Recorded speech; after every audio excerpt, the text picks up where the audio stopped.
Halo, selamat pagi saudara. Senang sekali saya Emir Syahpurba dapat kembali menyapa Anda dalam perbincangan hangat di program Sapa Sumut. Hari ini saudara kita akan membahas suatu keahlian untuk membaca karakter ataupun kepribadian seseorang dari tulisan tangan.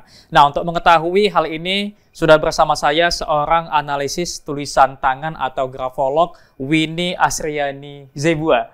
Ya. Baik. Terima kasih Kak Winnie sudah berhadir di Kompas TV pada hari ini dan kita akan membahas mengenai suatu keahlian untuk membaca kepribadian karakter seseorang dari tulisan tangan. Nah, mengawali perjumpaan kita nih Kak Winnie, memangnya bisa ya membaca tulisan tangan, membaca karakter seseorang dari tulisan tangan? Ya, benar bisa. Ya. Itu untuk hal itu sendiri sebenarnya apa saja yang menjadi hal-hal penentu gitu kan seseorang dengan tulisan tangannya dan mengartikan sebuah kepribadian dia. Oke, jadi sebelumnya untuk menganalisis tulisan tangan itu sendiri kita nggak bisa melihat dari satu tanda saja. Itu adalah prinsip dan paham utama yang perlu dipahami oleh orang-orang seperti itu. Nah, kemudian indikatornya itu sebenarnya banyak sekali. Untuk menganalisis tulisan tangan seseorang itu saja kita butuh 400 tanda yang kemudian perlu dianalisis dan dievaluasi. Seperti itu. Ada tanda major. Tanda major itu seperti tanda-tanda yang bisa kita lihat secara sekilas, mulai dari kemiringan, terus baseline, kemudian besar kecilnya tulisan dan semacamnya. Kemudian untuk tanda minornya itu seperti bentuk huruf A, bentuk huruf O, dan jarak antar kata, kemudian seperti titiknya bentuknya seperti apa dan bagaimana dia membentuk titik itu, apakah dia semakin ke kanan atau semakin ke kiri atau letaknya tepat di atas huruf yang menggunakan titik tersebut. Nah, kemudian itu dikombinasikan ya semua tanda-tanda itu dan menciptakan suatu kepribadian atau dinamika kepribadian biasanya kita sebut dalam diri seseorang, seperti itu. Sebenarnya grafologi sendiri ini digunakan untuk apa nih Kak? Apakah sama dengan seperti tes-tes psikologi lainnya seperti MBTI atau kita konsul ke psikiater atau bagaimana nih Kak Winnie? Oke, untuk grafologi ini sendiri bisa kita gunakan untuk kebutuhan personal ya. Utamanya adalah untuk melihat karakter dan kepribadian kita sendiri gitu. Jadi kita ke grafolognya langsung, kita tulis. Nanti bakal ada instruksi menulis ya yang sesuai dengan prinsip dan pengukuran grafologi itu sendiri, dan nanti grafolognya akan menganalisis tulisan tangan orang tersebut dan barulah kemudian keluarlah laporannya seperti itu. Nah, ini kebutuhannya lebih juga kepada rekrutmen atau seperti untuk melihat kinerja karyawan seperti itu, dan kemudian untuk melihat minat dan bakat, potensi, kelebihan. Nah, dan memang untuk kepada psikiater kita sedikit berbeda ya, atau ke psikolog, karena kita tidak bisa melakukan diagnosa. Bedanya itu saja gitu. Oh, berarti lebih kepada mengidentifikasi karakter saja. Iya. Tapi belum tahu karakternya itu benar atau tidak ya? Nah, sebenarnya untuk tingkat akurasi grafologi itu sendiri ada di 80% ya, dan banyak juga penelitian-penelitian yang sudah meneliti akurasi dari hasil analisis grafologi ini. Jadi bedanya dengan tes-tes yang lain seperti MBTI, kalau MBTI itu berupa tes. Sementara kalau grafologi ini kita sebut analisis tulisan tangan. Jadi ketika dia dianalisis itu banyak aspek dan banyak tanda yang perlu dipertimbangkan selama proses analisisnya. Tidak seperti pada tes yang mungkin sifatnya kuesioner seperti itu. Berarti kan kalau misalnya lebih kepada MBTI atau psikologi tes psikologi lainnya sudah ada indikatornya. Lalu kalau tulis tangan ini sendiri dianalisis ya. Berarti ada tools tambahan ya Kak Widya untuk bisa menganalisis suatu tulisan. Nah, itu kalau boleh tahu apa-apa saja yang menjadi tools tambahannya? Oke, tools tambahannya itu kita butuh busur. Kita butuh busur, terus kemudian ada sigmat atau kaliper, dan kita juga butuh penggaris. Karena kita melihat ukuran untuk setiap tanda-tanda minor tadi ya, seperti huruf A-nya itu dia berapa lebarnya, berapa tingginya, dan itu kemudian perlu diukur kembali perbandingannya dengan huruf yang lain, misalnya huruf M atau huruf N atau huruf U, seperti itu. Baik. Kalau grafologi sendiri, kita berbicara tentang grafologi nih Kak Winnie. Selain untuk menganalisis tulis tangan untuk kita mengetahui kepribadian seseorang atau emosi yang dirasakan itu, itu bisa berguna untuk hal apa lagi nih Kak ini? Ya, ada salah satu bidang lain ya di luar dari grafologi itu sendiri, tapi masih saling berhubungan, masih seputar tulisan tangan, yaitu grafonomi, yang biasanya memang digunakan untuk kebutuhan forensik. Seperti pada beberapa kasus di tahun-tahun belakangan ini yang sebenarnya menggunakan grafonomi ini sendiri atau grafologi itu sendiri, yang dimana pernah ada suatu kasus yang melihat keaslian tulisan tangan dan itu bisa kita kaji berdasarkan grafologi dan grafonomi itu sendiri. Oke, baik. Mungkin supaya penonton nggak penasaran nih Kak Winnie, tadinya udah ada disiapkan tulisannya ya, yang untuk dianalisis. Mungkin Kak Winnie bisa mencoba untuk menganalisis ataupun melihat karakter seseorang ataupun penulis tersebut dan menjelaskan elemen-elemen yang ada untuk menganalisis tulisan tersebut. Oke, mana? Ya, bisa sekedar tunjukkan aja ke kamera terus nanti. Ya. Nah, pertama kita lihat dari tanda major ya. Kita bisa lihat dari tanda major ini bisa kita katakan bahwa marginnya itu sebenarnya cenderung ke kiri, gitu. Tapi sebenarnya walaupun dia di kiri, dia ada dorongan untuk ke kanan pada akhirnya. Seperti itu, dia mengarah ke kanan. Yang ini kemudian kita artikan sebagai usaha seseorang untuk mengambil tantangan atau mengambil resiko, tapi diawali dengan sikap waspada, kehati-hatian, seperti itu ya. Kemudian ada juga tanda major lainnya, yaitu stabilitas emosi ya, yang bisa dilihat dari baseline tulisan tangan itu sendiri. Seperti ini kita bisa bilang kalau dia nggak cukup stabil. Tidak cukup stabil, berarti ada gelombang. Konsisten dengan tulisannya seperti itu kayak ini. Secara garisnya, jadi ini naik turun. Nah, ini sebenarnya berkaitan dengan stabilitas emosi tadi, yang dimana kalau dia naik turun orangnya agak kemudian nih, gitu. Jadi suasana hatinya itu cukup mudah berubah-ubah dan pada akhirnya berpengaruh terhadap kemampuan dia mengambil keputusan atau ketika dia menghadapi suatu masalah. Seperti itu. Tapi sebenarnya orang ini tidak sepenuhnya negatif ya hasil analisisnya, karena kalau dilihat ini ada tulisan yang menanjak juga, terutama di bagian bawah ya. Tulisan yang menanjak itu menunjukkan optimisme. Jadi pandangan dia yang cukup positif terhadap hal-hal di masa depan, membantu dia untuk mengambil resiko tadi dan mengambil tantangan baru tadi. Jadinya orangnya ini secara keseluruhan orientasinya ada di masa depan, senang sama hal-hal baru seperti itu. Dan kalau dilihat dari tanda minornya bisa di zoom ya, dari huruf M dan N-nya itu dia membentuk punuk seperti itu. Dia bukan tajam, tapi membentuk punuk secara keseluruhan. Itu mengindikasikan kemampuan seseorang untuk berpikir secara terstruktur, sistematis, orang yang step by step. Dia melakukan sesuatu itu sesuai dengan tahapan-tahapannya. Jadi ketika dia diberikan tekanan, itu mungkin sedikit menjadi tantangan ya untuk dia. Karena ketika dia merasa tertekan, dia menjadi sulit untuk menstabilkan ritmenya. Seperti itu.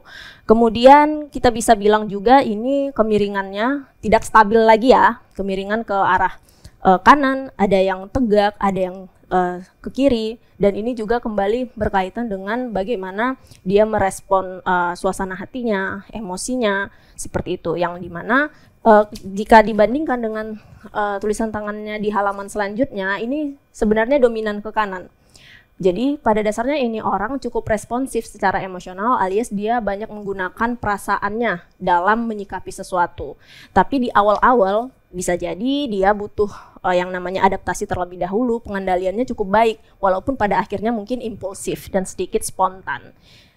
Kira-kira seperti itu. Cukup kompleks ya Kak ini. Berarti untuk menganalisis tulis tangan ini sendiri tidak bisa langsung atau dalam waktu cepat ya, butuh. Iya, benar. Oke, berarti butuh waktu yang cukup lama ya untuk mengidentifikasi seseorang dari tulisan ini. Nah Kak Winnie, jadi dari penjelasan yang udah Kak Winnie beritahu tadinya cukup banyak, dan ada yang saya tangkap itu elemen major dan minor itu seperti apa secara singkatnya nih Kak Winnie?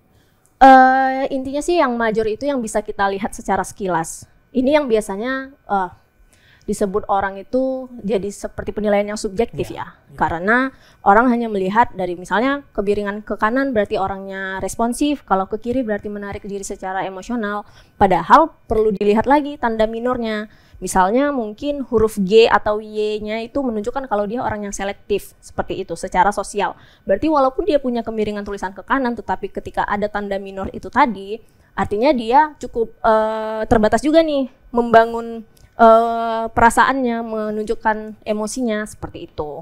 Baik, pertanyaan selanjutnya yaitu, nah tulisan kan bisa berubah nih seiring dengan berjalannya waktu, dan apakah itu memiliki hubungan dengan karakter seseorang yang Kak Winnie nilai? Tapi tahan dulu sejenak karena kita akan memasuki break berikut ini.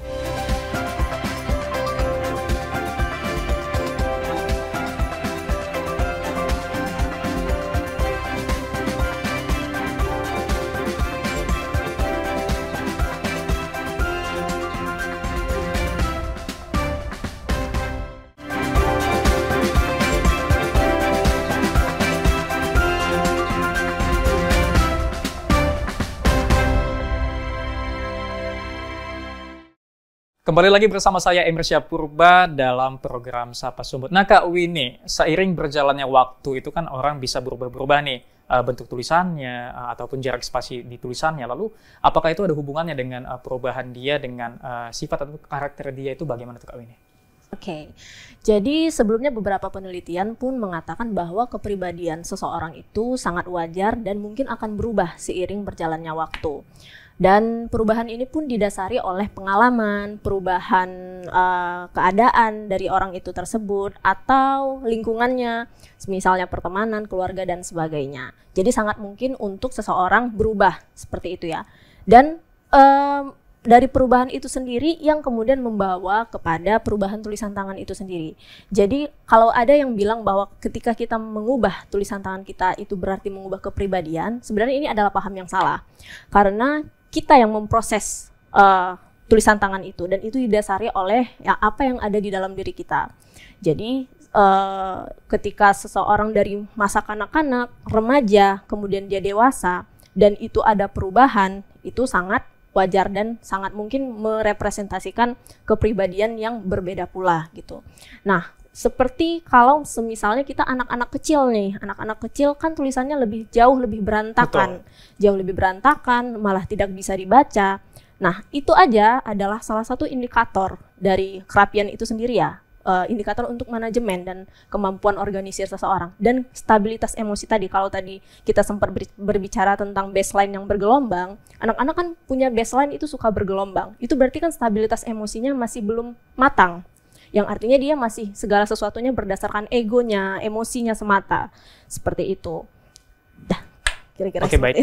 Dan Kak Winnie sebagai seorang grafolog ataupun analis tulisan tangan, umumnya orang-orang yang datang ke Kak Winnie untuk dibacakan tulisannya itu untuk digunakan sebagai apa gitu, atau hanya sekedar ingin mengetahui karakter dia saja, atau ada keperluan lainnya?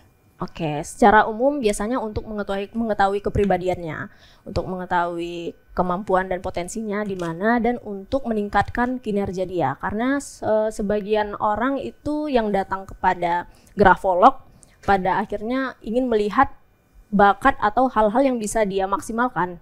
Misalnya ketika dia bekerja, ketika dia kuliah di jurusan tertentu. Jadi orang-orang seperti itulah yang kemudian datang untuk konsultasi dan meminta laporan, seperti itu. Nah, selama Anda menjadi seorang analis tulis tangan, pernah nggak mendapat klien yang dianya tuh punya potensi menjadi seseorang yang berpotensi melakukan tindakan kriminal atau hal-hal negatif lainnya? Lalu bagaimana cara Kak Winnie untuk bisa menyampaikan hal tersebut kepada klien Kak Winnie tersebut? Oke. Sebenarnya ada beberapa ya, dan itu saya alami dan merupakan pengalaman saya sendiri, yang dimana orang ini mungkin kita perlu melihat dulu nih tanda-tanda lain sebelum kita mengatakan yang sebenarnya gitu. Karena kalau kita tidak mengatakan yang sebenarnya, artinya kita tidak objektif, seperti itu ya. Misal kalau kita lihat nih dia orang yang sedikit sulit untuk menerima hal-hal yang di luar dari apa yang dia ingin terima. Artinya untuk mengatakan tanda seperti yang Emir tadi katakan, itu agak sedikit sulit. Kita butuh membangun bonding dulu, membangun komunikasi yang selaras, terbuka. Nah, barulah kemudian di akhir kita sampaikan bahwa sepertinya, kita katakan saja seperti itu, sepertinya ada tanda yang merujuk kepada perilaku destruktif nih. Tapi ini mungkin akan bisa diredam ketika misalnya Anda meningkatkan, kita sebutlah kemudian potensi-potensi dan kelebihan dia gitu. Karena ini akan merujuk kepada perilaku destruktif tadi yang bisa merugikan diri Anda sendiri. Karena kalau seseorang dikatakan merugikan diri sendiri, artinya dia bisa warning nih, oh toh ini hanya untuk kebutuhan diriku juga kan.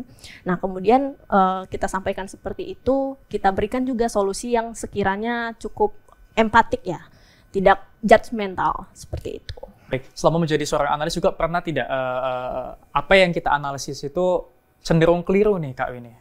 Oke. Karena kalau melihat dari tingkat akurasinya 80% ya, jadi kekeliruan dalam menganalisis itu mungkin saja terjadi. Misal ketika seseorang menggunakan busur nih, kan itu kita perlu mengukur derajatnya. Mungkin tidak di hasil analisisnya tapi di penggunaan toolsnya. Seharusnya derajat itu kemiringannya 50 derajat, misalnya seperti itu. Tapi kemudian kita di catatan kasih 30 derajat, itu saja sudah berbeda. Seperti itu. Jadi mungkin penggunaan toolsnya, kemudian interpretasinya mungkin ada yang terlewat saja. Tapi kalau secara keseluruhan itu tergantung kepada tanda-tanda yang ditemukan tadi. Seperti itu. Baik Kak Winnie, untuk menjadi seorang grafolog atau analis tulis tangan seperti Kak Winnie itu pendidikan seperti apa yang harus diampu? Apakah ada pendidikan formalnya atau pelatihan-pelatihan khusus atau semacamnya nih Kak Winnie? Ada pelatihan khusus ya yang mewadahi para orang-orang seperti saya yang memang tertarik untuk menganalisis dan melihat kepribadian seseorang. Dan ini bisa dilakukan secara offline dan maupun online. Setahu saya itu ada di daerah Bandung ya, di daerah Bandung yang dia terafiliasi dengan Kairos International School of Handwriting Analysis di USA sana. Jadi ketika kita mendaftar untuk mengikuti pelatihan tersebut, pada dasarnya kita adalah siswa di Kairos itu sendiri, di institusi itu sendiri, seperti itu. Tantangan-tantangan seperti apa aja ini yang udah Kak Winnie rasakan dari awal merintis sebagai seorang grafolog? Tantangan sebenarnya cukup beragam ya, karena melihat grafologi ini sendiri bisa dibilang ilmu yang sudah lama tapi masih baru juga. Dan masih awam di masyarakat. Ya, masih awam ya untuk masyarakat, terutama di Indonesia juga. Dan apalagi saya saat ini berdomisili di Medan, dan untuk di daerah Sumatera itu, terutama di Medan itu sendiri, itu cukup sulit untuk mendistribusikan informasi seputar grafologi ini. Dan itu yang salah satu menjadi tantangannya ya. Karena banyak orang yang tidak memahami bahwa grafologi itu tidak hanya sebatas tes dan tidak hanya sebatas data yang terlalu statistik ya, seperti huruf I yang dengan titik di semua huruf I dan J itu berarti detail. Padahal kalau misalnya di tes ternyata tidak semua orang dengan tanda yang seperti itu dia cukup detail. Tapi kan kalau dari grafologi itu sendiri kita melihat tanda-tanda lain, apakah tulisannya itu bergelombang, apakah ada banyak coretan di sana, atau apakah ada tanda terburu-buru, menunda-nunda yang mengurangi detail itu sendiri. Dan itu yang perlu menjadi ada treatment khusus untuk menyampaikan kepada orang-orang yang mungkin sedikit salah paham ya dengan grafologi itu sendiri. Dan mungkin tantangannya karena memang grafologi itu belum ada ya terlalu diinformasikan di Medan ini, belum terlalu disosialisasikan.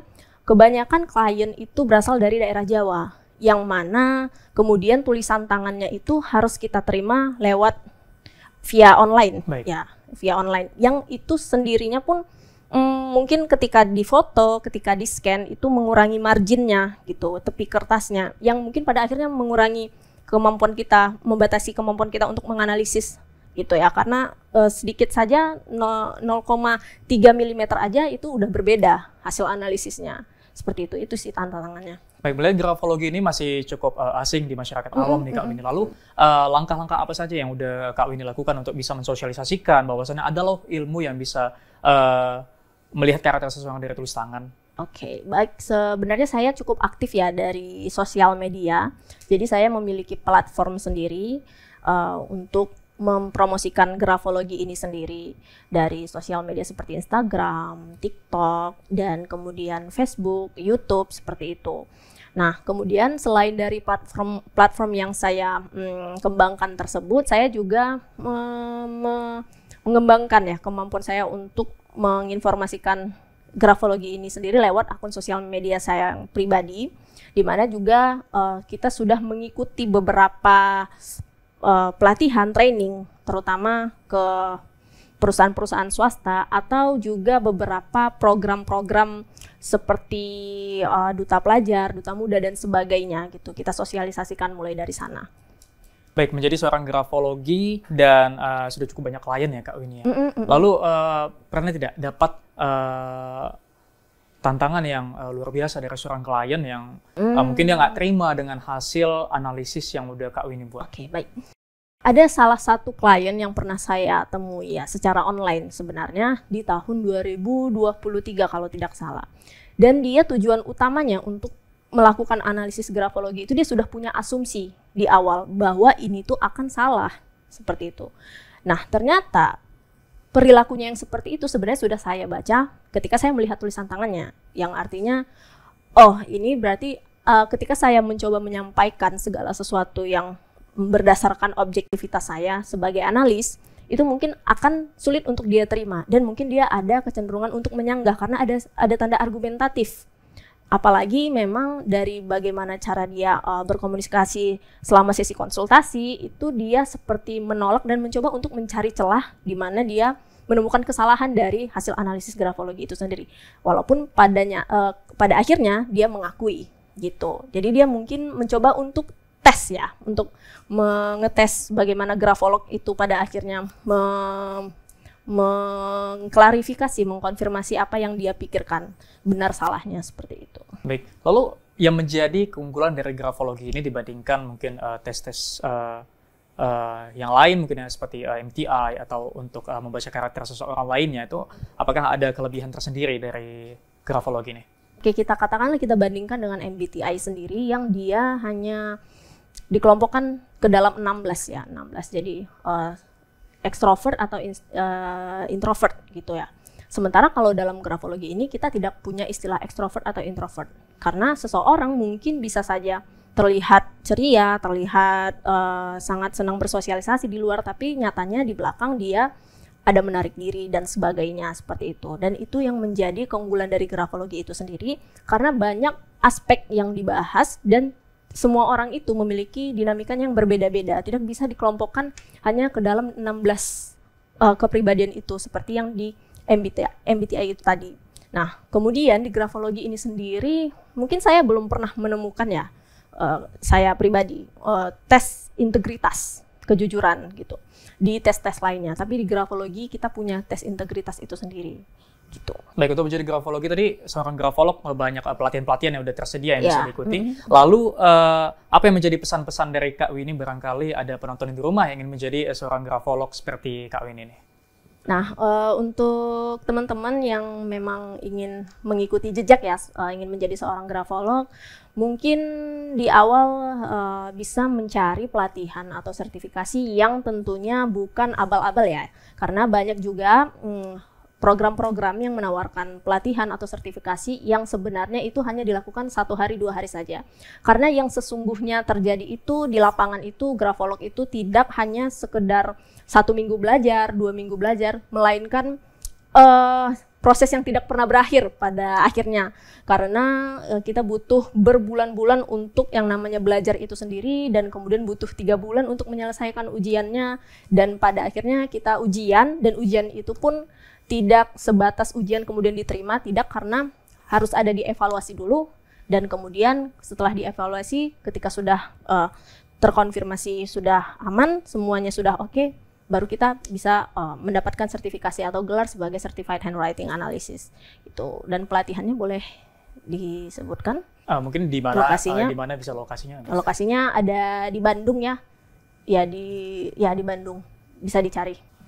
Baik, terima kasih banyak Kak Winnie sudah bersedia memberikan atau membagi ilmu mengenai grafologi ya, hal baru di masyarakat khusus di Kota Medan. Itu tadi dia pemirsa bincang-bincang kita dengan Winnie Asriani, seorang grafolog ataupun analis tulisan tangan. Semoga bisa menambah wawasan dan ilmu pengetahuan bagi kita semua. Terima kasih sudah menyaksikan tayangan program Sapa Sumut hari ini. Tetap saksikan rangkaian program di Kompas TV, independen, terpercaya.